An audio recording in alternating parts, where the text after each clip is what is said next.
Assalamualaikum warahmatullahi wabarakatuh. Bayangkan, seorang ibu tua yang hidupnya sederhana dan penuh kebaikan. Setiap hari, ia menyapa Mentari dengan senyum, berbekal hati yang tulus.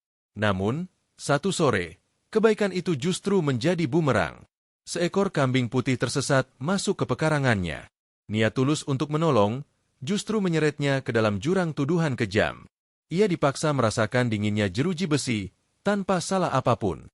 Mengapa kebaikan dibalas dengan kepahitan?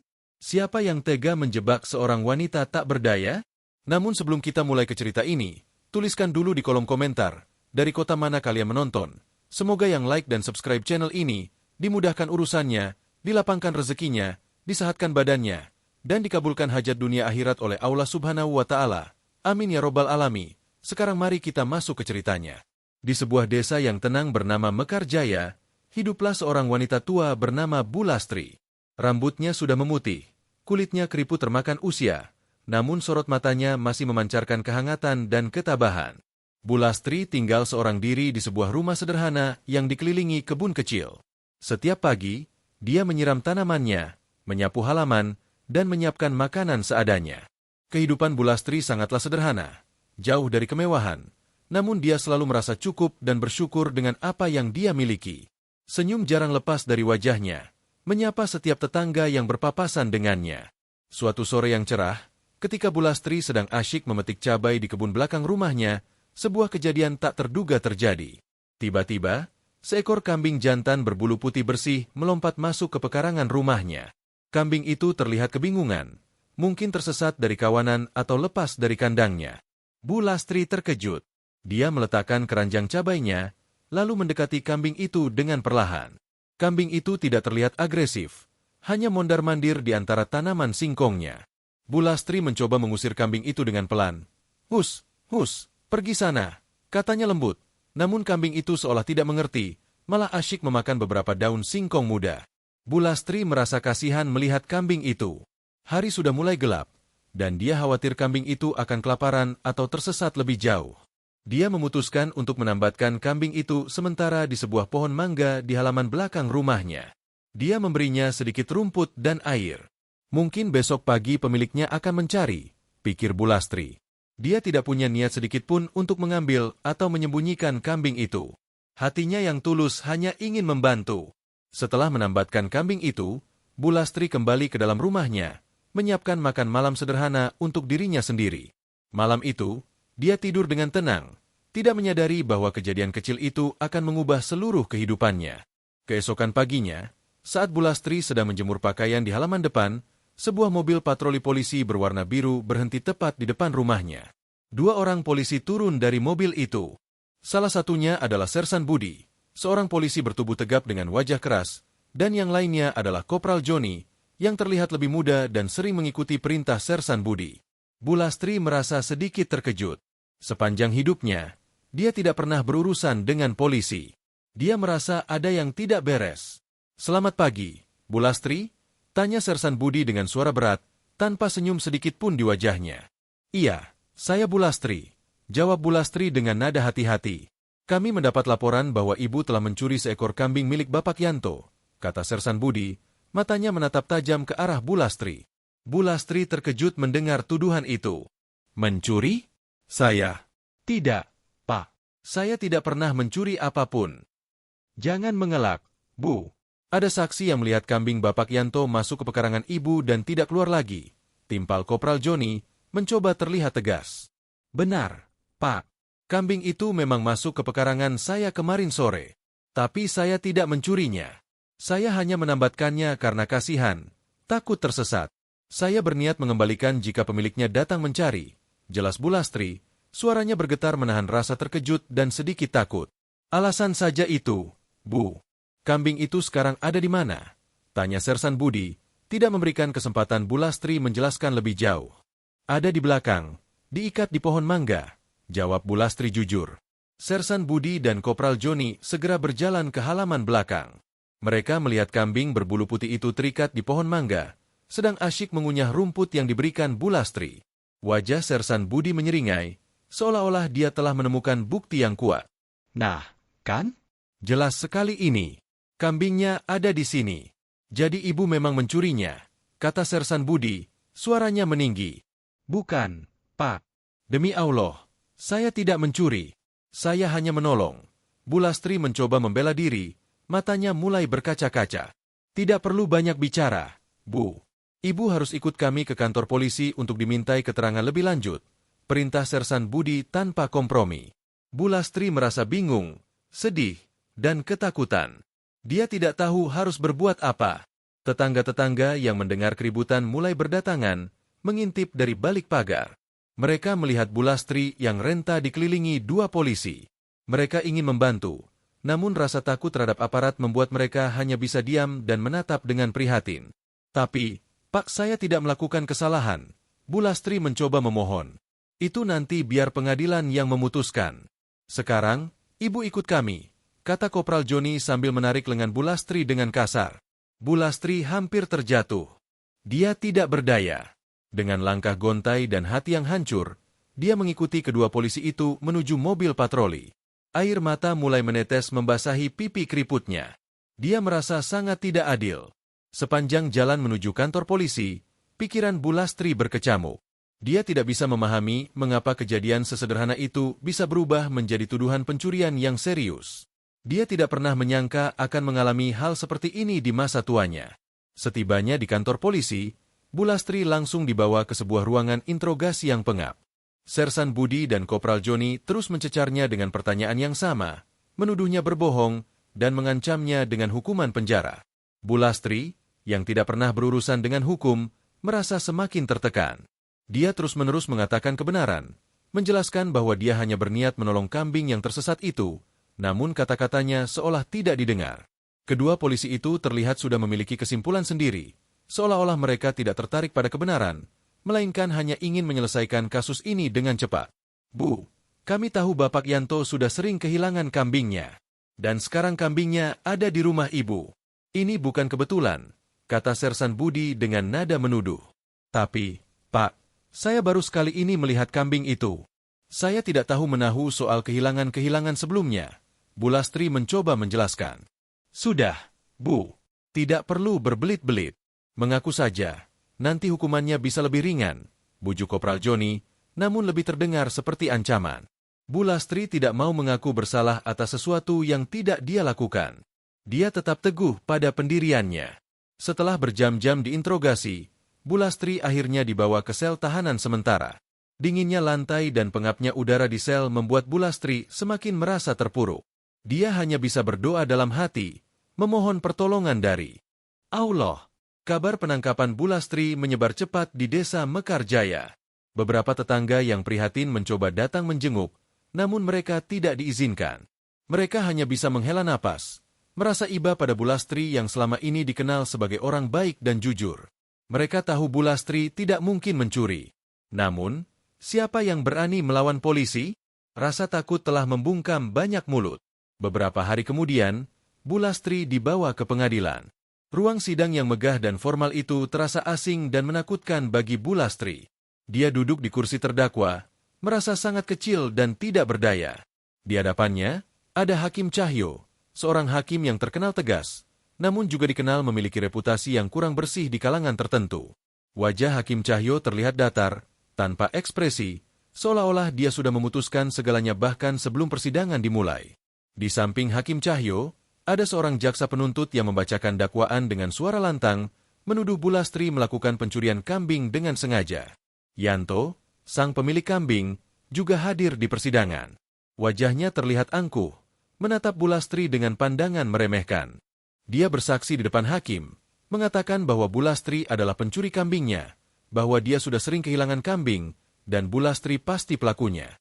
Kesaksian Yanto terasa sangat meyakinkan, penuh dengan detail-detail palsu yang membuatnya tampak seperti korban yang dirugikan. Yanto mengatakan bahwa kambingnya itu sangat berharga, dan dia mencurigai Bu Lastri karena rumahnya dekat dengan area penggembalaan kambingnya.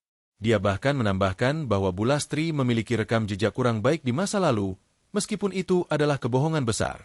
Sersan Budi dan Kopral Joni juga memberikan kesaksian. Mereka membenarkan semua tuduhan Yanto, mengatakan bahwa mereka menemukan kambing itu terikat di rumah Bu Lastri, dan Bu Lastri tidak bisa memberikan penjelasan yang masuk akal. Mereka menggambarkan Bu Lastri sebagai seorang wanita tua yang licik, mencoba menyembunyikan hasil curiannya. Setiap kata yang keluar dari mulut mereka terasa seperti pukulan telak bagi Bu Lastri. Dia hanya bisa menunduk, air matanya terus mengalir. Dia tidak punya pengacara, tidak punya siapapun yang bisa membantunya membela diri secara hukum. Dia hanya bisa mengandalkan kejujuran hatinya.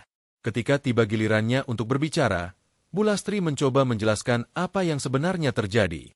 Dengan suara parau dan bergetar, dia menceritakan bagaimana kambing itu masuk ke pekarangannya, bagaimana dia menolongnya karena kasihan, dan bahwa dia sama sekali tidak berniat mencuri. Saya bersumpah demi Allah, Bapak Hakim. Saya tidak mencuri. Saya hanya menolong, katanya dengan tulus. Namun, kata-katanya tidak digubris. Hakim Cahyo hanya mendengarkan dengan acuh tak acuh, sesekali mencatat sesuatu di buku catatannya. Tatapan matanya menunjukkan ketidakpercayaan dan ketidakpedulian. Setelah semua kesaksian selesai, Hakim Cahyo pun membacakan putusannya. Suasana di ruang sidang menjadi hening. Jantung Bu Lastri berdebar kencang. Dia berharap ada keajaiban, berharap kebenaran akan terungkap. Namun, harapannya hancur berkeping-keping ketika Hakim Cahyo dengan suara tegas menyatakan, berdasarkan bukti-bukti yang diajukan dan kesaksian para saksi, pengadilan memutuskan bahwa Saudari Lastri terbukti bersalah telah melakukan pencurian kambing milik Saudara Yanto. Oleh karena itu, Saudari Lastri dihukum pidana penjara selama 1 tahun. Dunia Bu Lastri terasa runtuh. Dia tidak bisa mempercayai apa yang baru saja dia dengar. 1 tahun penjara? Untuk sesuatu yang tidak dia lakukan? Air matanya pecah. Isak tangisnya memenuhi ruang sidang yang sunyi. Dia merasa sangat kecewa, marah, dan tidak berdaya. Para tetangga yang datang untuk memberikan dukungan hanya bisa menunduk, tidak bisa berbuat apa-apa. Keadilan seolah-olah telah buta dan tuli. Bu Lastri dibawa keluar dari ruang sidang, menuju ke lembaga pemasyarakatan Sentosa. Perjalanan menuju penjara terasa sangat panjang dan menyiksa bagi Bu Lastri. Setiap detiknya terasa seperti bertahun-tahun. Dia memikirkan rumahnya yang kini kosong, kebunnya yang akan terbengkalai, dan kehidupannya yang damai kini direnggut paksa. Setibanya di lembaga pemasyarakatan Sentosa, Bu Lastri disambut oleh suasana yang suram dan dingin. Tembok tinggi, jeruji besi, dan suara kunci berderik menjadi pemandangan sehari-hari yang harus dia hadapi. Dia ditempatkan di sebuah sel bersama beberapa narapidana lainnya. Kebanyakan dari mereka adalah wanita muda dengan berbagai kasus, yang menatap Bu Lastri dengan rasa ingin tahu. Bu Lastri, yang sepanjang hidupnya hidup dalam kesederhanaan dan kebebasan, kini harus beradaptasi dengan lingkungan yang keras dan penuh batasan. Dia merindukan matahari pagi yang hangat menyentuh kulitnya, aroma tanah basah setelah hujan, dan suara kicauan burung di kebunnya. Di dalam penjara, setiap hari terasa sama. Bangun pagi, makan seadanya, dan melewati waktu dengan tatapan kosong. Namun, di balik semua kepedihan itu, Bu Lastri tidak pernah menyerah. Dia tahu dia tidak bersalah, dan keyakinan itu memberinya kekuatan untuk bertahan. Dia sering duduk sendirian di sudut sel, merenung, dan berdoa kepada Allah. Dia tetap menjaga tutur kata dan perilakunya, sehingga narapidana lain pun menghormatinya. Beberapa dari mereka bahkan mencoba menghibur Bu Lastri, mendengarkan ceritanya, dan sedikit meringankan bebannya. Bu Lastri tahu, Allah tidak akan membiarkannya sendirian. Jauh dari desa Mekarjaya, di sebuah kota besar, Jenderal Arman, putra tunggal Bu Lastri, sedang menjalankan tugasnya. Jenderal Arman adalah seorang perwira tinggi militer yang disegani. Dia dikenal tegas, jujur, dan sangat berdedikasi pada pekerjaannya. Meskipun sibuk dengan tugas negara, Arman selalu menyempatkan diri untuk menghubungi ibunya. Dia sangat menyayangi Bu Lastri, yang telah membesarkannya sendirian dengan penuh kasih sayang dan pengorbanan. Suatu sore, saat Arman sedang memeriksa laporan-laporan penting di kantornya, sebuah telepon masuk dari seorang kerabat jauh di desa Mekarjaya. Suara di seberang telepon terdengar ragu-ragu dan penuh kekhawatiran. "Jenderal Arman, ada kabar buruk tentang Ibu Lastri," kata suara itu dengan hati-hati. Jantung Arman terasa mencelos. "Ada apa dengan ibu saya?" tanyanya. Nada suaranya berubah menjadi tegang. Kerabat itu kemudian menceritakan semua yang terjadi, mulai dari kambing yang masuk ke pekarangan Bu Lastri, tuduhan pencurian, persidangan yang tidak adil, hingga putusan hakim yang menjebloskan Bu Lastri ke penjara. Arman mendengarkan setiap kata dengan saksama. Wajahnya yang biasanya tenang kini memerah menahan amarah. Dia tidak bisa mempercayai apa yang dia dengar. Ibunya, Bu Lastri, seorang wanita yang selalu menjunjung tinggi kejujuran dan kebaikan, dituduh mencuri dan dipenjara? Ini adalah penghinaan besar bagi ibunya, dan juga bagi dirinya sebagai seorang anak. Amarahnya memuncak, namun dia berusaha keras untuk tetap tenang. Dia tahu, emosi tidak akan menyelesaikan masalah. Dia harus bertindak cepat dan tepat. Terima kasih atas informasinya, kata Arman kepada kerabatnya. Suaranya kini terdengar sangat dingin dan tajam. Setelah menutup telepon, Arman bangkit dari kursinya. Dia berjalan mondar-mandir di ruang kerjanya. Pikirannya dipenuhi dengan kemarahan dan tekad. Dia tidak akan membiarkan ibunya diperlakukan tidak adil. Dia tidak akan membiarkan para pelaku kejahatan ini lolos begitu saja. Sebagai seorang jenderal, dia memiliki kekuatan dan otoritas untuk mencari kebenaran. Dia bersumpah akan membersihkan nama ibunya dan membawa semua pihak yang terlibat ke hadapan hukum. Arman segera memanggil ajudannya, Mayor Danu. Siapkan pasukan terbaik kita, Mayor. Kita akan berangkat ke desa Mekarjaya besok pagi, perintah Arman dengan tegas. Mayor Danu terkejut mendengar perintah mendadak itu, namun dia tidak berani bertanya lebih jauh. Dia tahu, jika Jenderal Arman sudah membuat keputusan, itu berarti ada sesuatu yang sangat penting dan serius. Siap, Jenderal, jawab Mayor Danu dengan hormat. Malam itu, Arman tidak bisa tidur. Pikirannya terus tertuju pada ibunya. Dia membayangkan bagaimana ibunya yang renta harus menghadapi dinginnya lantai penjara, bagaimana ibunya yang lembut harus hidup di antara para penjahat. Hatinya perih.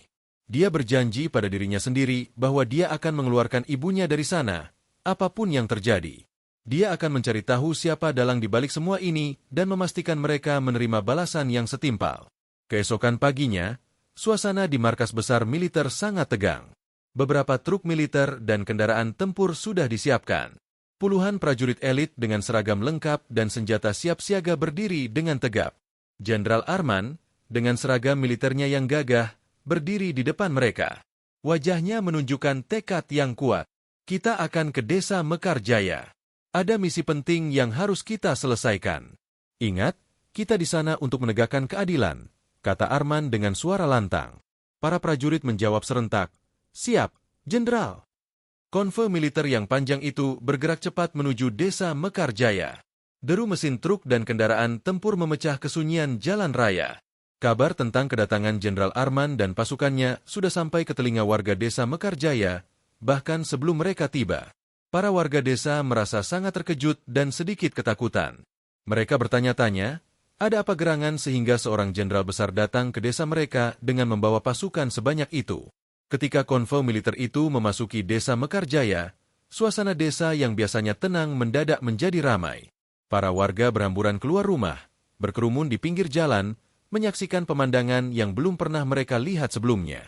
Anak-anak kecil menatap dengan mata berbinar, sementara orang dewasa menatap dengan campuran kagum dan cemas. Jenderal Arman duduk di kursi belakang kendaraan utamanya, matanya menyapu setiap sudut desa. Dia melihat rumah-rumah sederhana, sawah-sawah hijau, dan wajah-wajah lugu para warga. Dia merasa hatinya semakin perih, membayangkan ibunya yang dicintai harus menderita di tempat ini. Konvoi berhenti di depan balai desa. Jenderal Arman turun dari mobilnya, diikuti oleh Mayor Danu dan beberapa prajurit kepercayaannya. Wajahnya terlihat serius dan berwibawa. Para warga yang berkerumun semakin banyak, mereka berbisik-bisik, mencoba menebak apa yang akan terjadi. Arman segera menginstruksikan pasukannya untuk menjaga ketertiban dan memastikan tidak ada yang mengganggu jalannya penyelidikan. Beberapa prajurit mulai mendirikan tenda komando sementara di halaman balai desa. Arman tidak membuang waktu. Dia langsung menuju ke rumah ibunya. Pintu rumah Bu Lastri terlihat tertutup rapat. Halaman yang biasanya bersih kini sedikit berantakan. Tanaman di kebunnya terlihat kurang terawat. Arman membuka pintu dengan perlahan. Aroma khas rumah ibunya menyambutnya, namun kini terasa hampa dan sepi. Dia berjalan masuk ke dalam, menyentuh setiap benda yang ada, mengingat kenangan masa kecilnya bersama ibunya. Hatinya terasa sakit melihat keadaan rumah yang tidak berpenghuni. Dia membayangkan ibunya duduk di kursi kayu itu, menyiapkan makanan di dapur itu, atau berdoa di sudut ruangan itu. Air mata Arman hampir menetes, namun dia menahannya. Dia harus kuat, dia harus menemukan kebenaran. Setelah melihat-lihat rumah ibunya, Arman kembali ke balai desa. Dia memanggil Kepala Desa Mekarjaya, Bapak Suryo, yang terlihat sangat gugup. "Bapak Kepala Desa, saya datang ke sini untuk mencari kebenaran tentang kasus ibu saya, Bu Lastri," kata Arman tanpa basa-basi. Bapak Suryo tergagap. "Maaf, Jenderal. Kami tidak tahu banyak. Kami hanya mengikuti prosedur yang ada." "Saya tidak butuh prosedur yang tidak adil, Bapak Kepala Desa. Saya butuh kebenaran," tegas Arman. Tatapan matanya menembus Bapak Suryo. "Saya ingin semua pihak yang terlibat dalam kasus ibu saya, mulai dari pelapor, polisi yang menangani, hingga hakim yang memutuskan, segera hadir di sini." Bapak Suryo segera mengirimkan pesan kepada Yanto, Sersan Budi, Kopral Joni, dan Hakim Cahyo. Kabar tentang kedatangan Jenderal Arman telah membuat mereka semua panik. Mereka tahu, kedatangan seorang jenderal tidak mungkin tanpa alasan yang kuat. Mereka mulai merasa gelisah, khawatir rahasia busuk mereka akan terbongkar.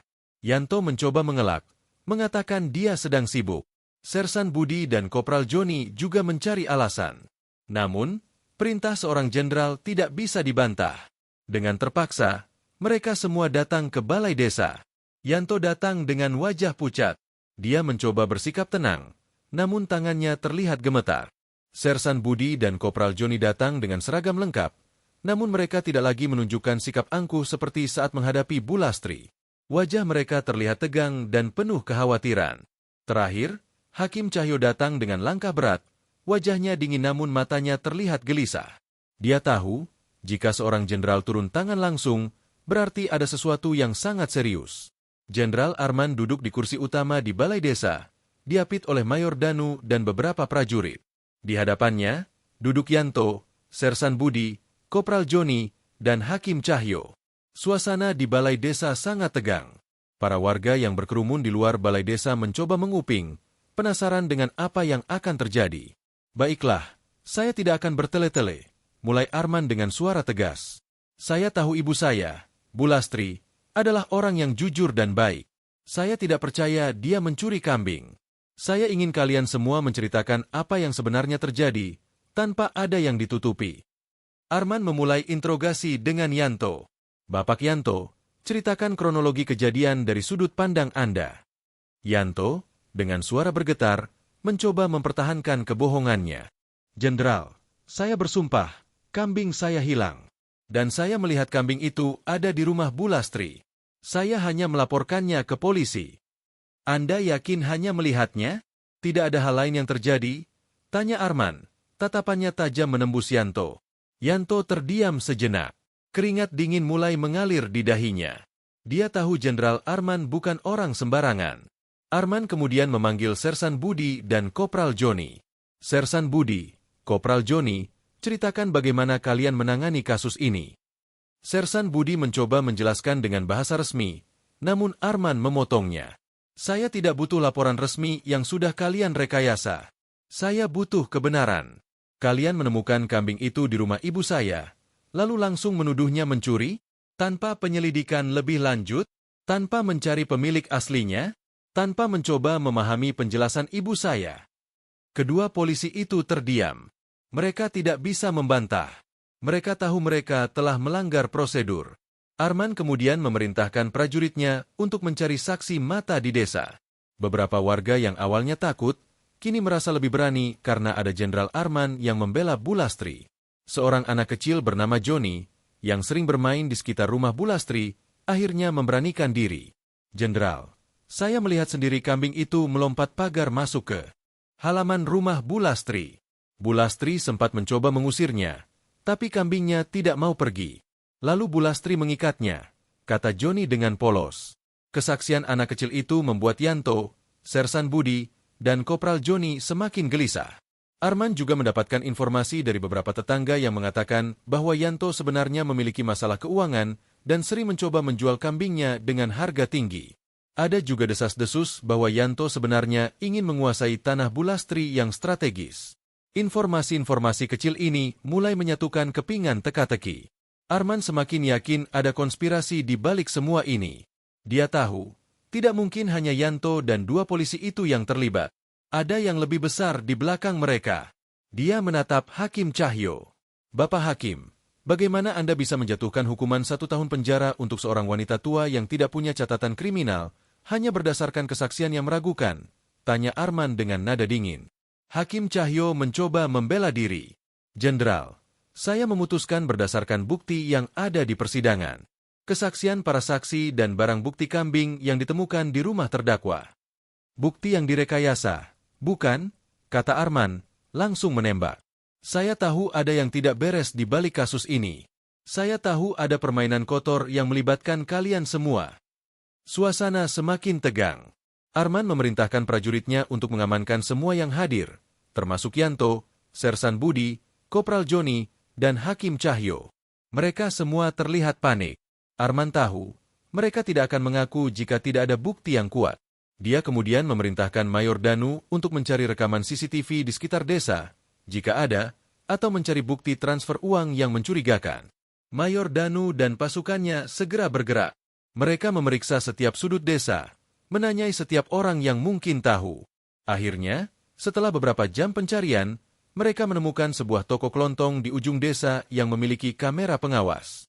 Rekaman CCTV di toko itu tidak secara langsung menunjukkan kejadian kambing, namun secara tidak sengaja merekam pertemuan antara Yanto, Sersan Budi, Kopral Joni, dan Hakim Cahyo di sebuah warung kopi beberapa hari sebelum penangkapan Bulastri. Dalam rekaman itu, terlihat mereka berempat berbincang serius, dan Yanto menyerahkan sebuah amplop tebal kepada Sersan Budi yang kemudian diteruskan kepada Hakim Cahyo. Meskipun tidak ada suara, gambar itu sudah cukup menjadi bukti kuat adanya transaksi mencurigakan. Mayor Danu membawa rekaman CCTV itu kembali ke balai desa. Arman memutar rekaman itu di hadapan Yanto, Sersan Budi, Kopral Joni, dan Hakim Cahyo. Wajah mereka langsung memucat pasi. Mereka tidak bisa lagi mengelak. Bukti rekaman itu terlalu jelas. Kalian masih mau mengelak? Tanya Arman dengan suara menggelegar. Ini adalah bukti yang tidak bisa dibantah. Kalian telah bersekongkol untuk menjebak ibu saya. Kalian telah mengkhianati kepercayaan masyarakat dan melanggar hukum demi keuntungan pribadi.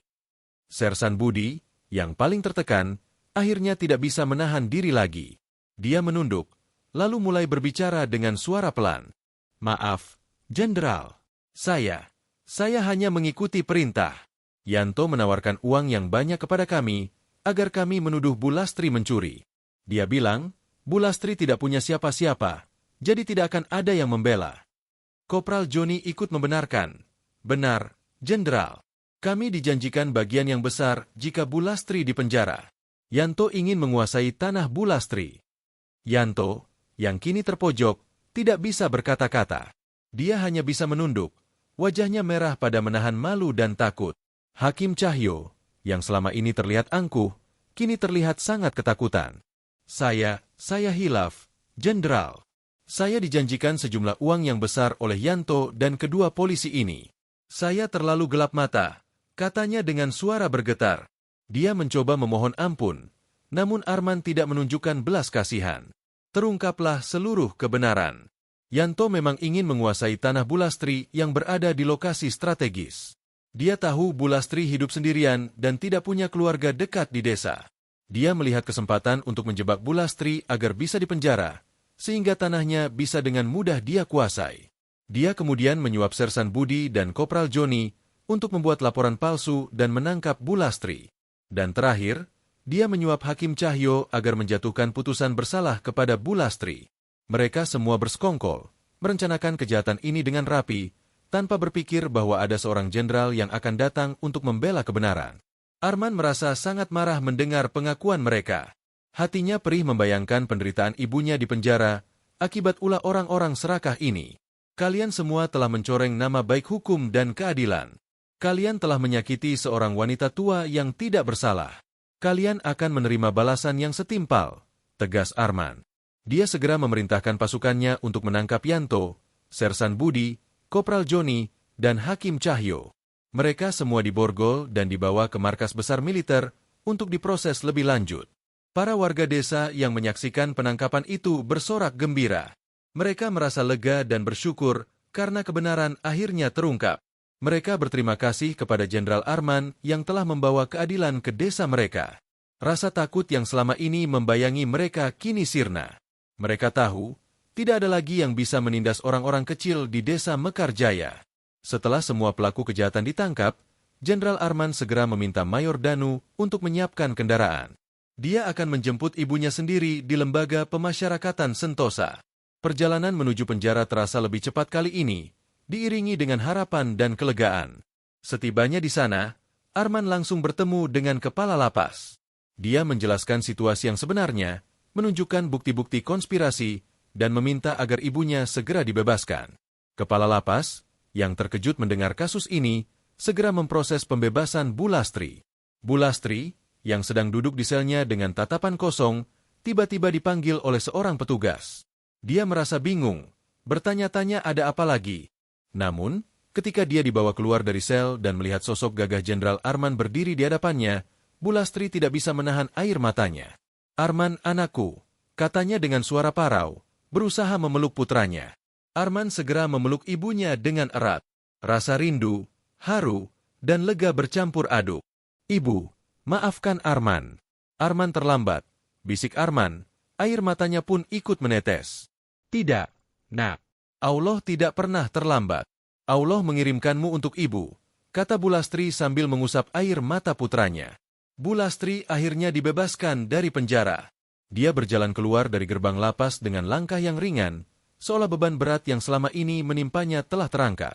Sinar matahari terasa hangat menyentuh kulitnya, udara segar terasa membebaskan. Dia tidak lagi sendiri. Putranya, Jenderal Arman, ada di sampingnya, menemaninya kembali ke desa Mekarjaya. Ketika mereka tiba di desa, para warga menyambut Bulastri dengan sorak-sorai dan tepuk tangan. Mereka semua ikut bahagia atas kebebasan Bulastri. Beberapa ibu-ibu memeluk Bulastri, meneteskan air mata haru. Bulastri tersenyum, hatinya terasa lapang. Dia tahu, kebaikan akan selalu menang. Dia kembali ke rumahnya yang sederhana, ke kebunnya yang sudah sedikit layu, namun kini terasa lebih berharga dari sebelumnya. Jenderal Arman berjanji akan merawat ibunya dengan baik, dan memastikan tidak ada lagi yang berani menyakiti ibunya. Keadilan telah ditegakkan. Para pelaku kejahatan telah menerima balasan yang setimpal. Bulastri kini bisa kembali menjalani kehidupannya yang tenang, dikelilingi oleh kasih sayang putranya dan dukungan dari warga desa. Kisah Bulastri menjadi pelajaran berharga bagi seluruh masyarakat desa Mekarjaya, bahwa kebenaran akan selalu menemukan jalannya, dan kebaikan akan selalu diberkati oleh Allah. Jenderal Arman, setelah memastikan ibunya aman dan nyaman, kembali ke tugasnya, namun hatinya kini jauh lebih tenang. Dia tahu, dia telah melakukan hal yang benar, tidak hanya sebagai seorang jenderal, tetapi juga sebagai seorang anak.